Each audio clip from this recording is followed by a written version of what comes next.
मेरा नाम अर्जुन है। जवाहरलाल नेहरू के जन्म स्थान इल्हाम के शहर इलाहाबाद से आया हूँ। सेंट जोसेफ कॉलेज में 10वीं का छात्र हूँ। आज़ादी के बाद नेहरू लंदन गए तो वहाँ के नेता विंस्टन चर्चिल ने भारत के प्रधानमंत्री नेहरू से पूछा, अब कितने साल हमारी जेलों में रहे? 10 साल से ज़्यादा, नेहरू ने जवाब दिया। चर्चिल ने फिर कहा कि तब तो आप हमसे बहुत नफरत करते होंगे। तो इस पर नेहरू ने कहा, आप गलत कह रहे हैं मिस्टर चर्चिल। हमने एक ऐसे नेता के नेतृत्व में काम किया जिसने हमें 2 चीज़ें सिखाई, कभी किसी से डरना मत और कभी किसी से नफरत मत करना। जब हम तब आपसे डरे नहीं तो अब हम आपसे नफरत क्यों करेंगे? नेहरू देश के आत्मबल और स्वाभिमान के प्रतीक नेहरू, बुद्धिमत्ता की जीती जागती प्रतिमा नेहरू, अंग्रेजों को निर्भीक स्वरों में ललकारने वाले नेहरू, अंधविश्वास, सांप्रदायिकता, जातिवाद से लड़ने वाले नेहरू, क्रांति के अग्रदूत नेहरू और शांति के उपासक नेहरू, भारतीय जनता के हृदय सम्राट नेहरू, विनोबा भावे के शब्दों में कहें तो लोकदेव नेहरू। आज इसी नेहरू को ऐसे प्रदर्शित किया जा रहा है जैसे वो इस देश के शत्रु थे। आलोचना और निंदा में जरा सा फासला होता है। ऐसा नहीं था कि पंडित जी की जीते जी आलोचना नहीं हुई। यहाँ तक कि नेहरू जी ने खुद चाणक्य के नाम से लेख लिखे और खुद अपनी ही आलोचना की। पर कहना ना होगा कि आज के समय नेहरू की आलोचना नहीं, शुद्ध निंदा हो रही है, जिसका सत्य से दूर दूर तक कोई नाता नहीं है। ये निंदा एक कौम के रूप में हमारी खुदगर्जी भी प्रदर्शित कर रही है कि किस तरह हम अपने देश के सबसे बड़े नायक, जो देश की आज़ादी के लिए 10 साल से भी ज़्यादा जेल में रहा, जिसने देश के उत्थान के लिए सर्वस्व लगाया, उस पर एक बेहद पतित तरीके से बात कर रहे हैं।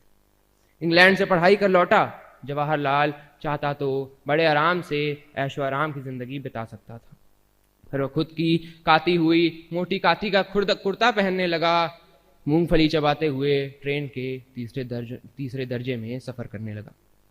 देखते ही देखते कैम्ब्रिज से पढ़ा लड़का गांव गांव जाकर किसानों की सभाएं करने लगा और किसानों का नेता बन गया। सरदार पटेल ने भी 1935 में इलाहाबाद की एक सभा में कहा कि किसानों की किसी ने इतनी सेवा नहीं की है जितनी पंडित नेहरू और उनकी पत्नी कमला नेहरू ने की है। नेहरू की ये सादगी और देशवासियों के लिए उनका प्रेम प्रधानमंत्री बनने के बाद भी नहीं बदला। 1960 के दशक में बांध परियोजनाओं का उद्घाटन वो अक्सर वहाँ मौजूद किसी मजदूर से कराते थे, जो मिट्टी में सने कामगारों के साथ बैठ जाते थे और उन्हें बताते थे कि तुम सिर्फ मिट्टी नहीं ढो रहे हो, तुम अपना मुल्क बना रहे हो। नेहरू क्या थे ये आप महात्मा गांधी के 20 जनवरी 1948 को दिए वक्तव्य से भी समझ सकते हैं। गांधी कहते हैं, यहाँ जितने लोग दुखी हैं उनके लिए पंडित जी ऐसे हैं कि उनको सुला कर सोने वाले हैं। मानो एक ही बिछौना है, बाकी सब गीला है, तो नेहरू सूखे में दुखी को सुलाएंगे, खुद चाहे घूमते ही रहें उनको। और आपको धन्यवाद देता हूँ कि हमारे यहाँ ऐसा एक रत्न है। एक ऐसे समय में जब अधिकतर नेता देश को धर्म के नाम पर बांट रहे हैं, तब नेहरू हमारे नेताओं को सिखाने का काम करते हैं किस तरह बिना धर्म और जाति का नाम लिए बिना भी लगातार भारी बहुमत से 3 आम चुनाव जीते जा सकते हैं। जनवरी 1948 की बात है। गांधी अपने अंतिम उपवास पर थे। नेहरू जब बिरला भवन के गेट पर पहुंचे तो एक भीड़ नारे लगा रही थी, गांधी को मर जाने दो। पंडित जी ने नारे सुने तो तमक के गाड़ी से उतरे और भीड़ में जा घुसे। चिल्लाकर पूछा, कौन गांधी को मारना चाहता है? गांधी से पहले मुझे मारो। गांधी और नेहरू, लेखक सुशोभित के शब्दों में कहें, आधुनिक भारत के 2 अनिवार्य नक्षत्र, वस्तु और रूप, चरखा और गुलाब, यानी भारत का अद्वैत। नेहरू की मां स्वरूप रानी नेहरू का एक किस्सा मुझे याद आता है कि इलाहाबाद में अप्रैल 1932 में पुलिस ने उन पर लाठीचार्ज किया, सिर पर गहरी चोटें आई।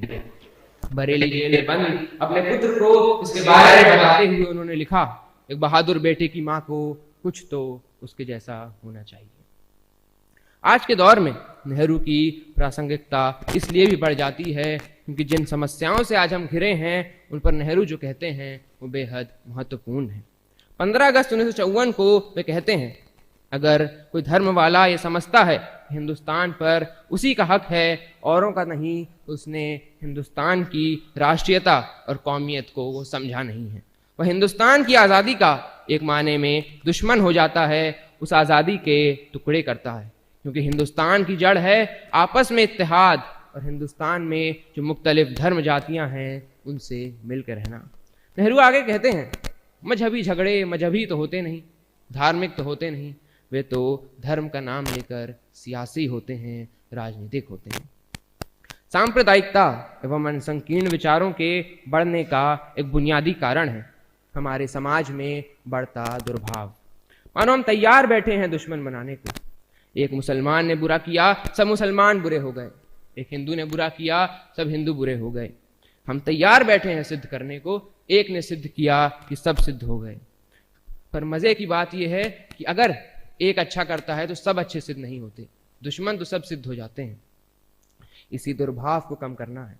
इसी दुर्भाव गिराने को गांधी अहिंसा कहते हैं, बुद्ध करुणा कहते हैं, जीसस सेवा कहते हैं। ये सब शब्दों के भेद हैं, पर बात ये पक्की है कि तुम सामने वाले में दुश्मन मत देखो। इसीलिए कबीर कहते हैं, घट घट में वह साईं रमता, कटुक वचन मत बोल रे। इसलिए ईशा उपनिषद का पहला श्लोक है, ईशावास्मिदं सर्वम यत्किंच जगत्याम जगत, यानी संपूर्ण संसार ईश्वर से व्याप्त है। क्योंकि कम से कम हर व्यक्ति में मित्र देखो, क्योंकि हर हृदय में वही है, हर श्वास में वही है। बुद्ध, कबीर, उपनिषद सब यही कहना चाह रहे हैं कि घृणा वैमनस्य क्रोध को बीच में मत लाओ। क्रोधित किस पर होगे, घृणा किससे करोगे, वही एक सब में है। भारत में अगर तमाम हमलों के बाद भी आज अगर लोकतंत्र जीवित है तो इसका श्रेय अगर सबसे पहले किसी को जाना चाहिए तो नेहरू को है। क्लीमेंट एटली का एक कथन मुझे याद आता है कि सौभाग्यशाली था भारत नेहरू में एक उत्कृष्ट चरित्र और ज्ञान के व्यक्ति को पाकर। नेहरू आज आजाद दुनिया के प्रधानमंत्रियों के अधिनायक हैं। अंत में इतना ही, जिस भी व्यक्ति की श्रद्धा लोकतंत्र, मैत्री, विश्वास, प्रेम में होगी और जिसने भी नेहरू को थोड़ा भी निष्ठा से पढ़ा होगा, वह इस हिंद के जवाहर के देश के प्रति उत्कृष्ट योगदान के लिए अगाध आस्था से भर उठेगा। यूं ही अटल बिहारी वाजपेयी ने नेहरू जी के देहांत पर संसद में दिए भाषण पर उनकी तुलना श्री राम से की थी। धन्यवाद।